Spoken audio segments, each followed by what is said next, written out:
So we're looking at depth cameras.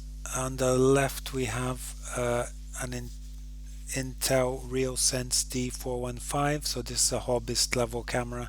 And on the right we have a Zivid 1 Plus. This is an industrial grade camera. They both do the same things. They capture depth.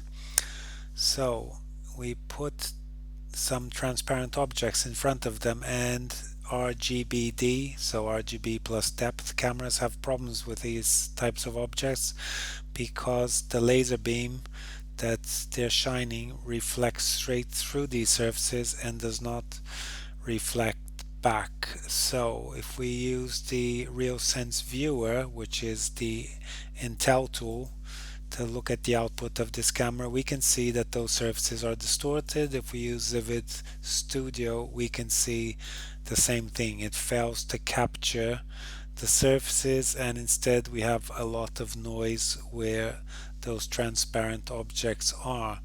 So the paper we looked at was ClearGrasp 3D shape estimation of transparent objects for manipulation.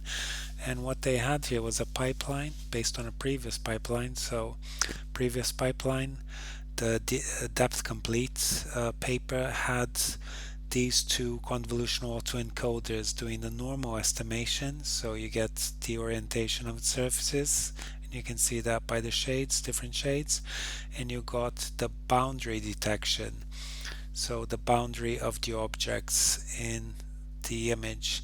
Now what ClearGrasp added was the transparent object segmentation autoencoder, and they did this by creating a synthetic dataset of 50,000 images using Blender, so that such that they got the images plus the depth, and then they get a modified depth from the input depth using their transparent object segmentation. They feed that modified depth plus the surface normals plus the boundary edges into a global optimization algorithm, and then they get the output depth and the output point cloud.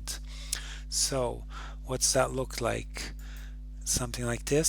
So those are the transparent objects, and those are the reconstructed surfaces.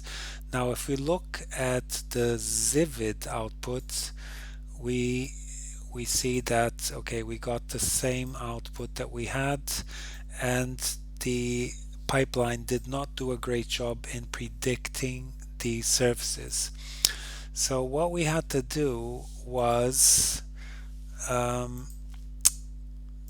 normalize the input of the Zivid depth such that it matched the values of the D415 depth histogram.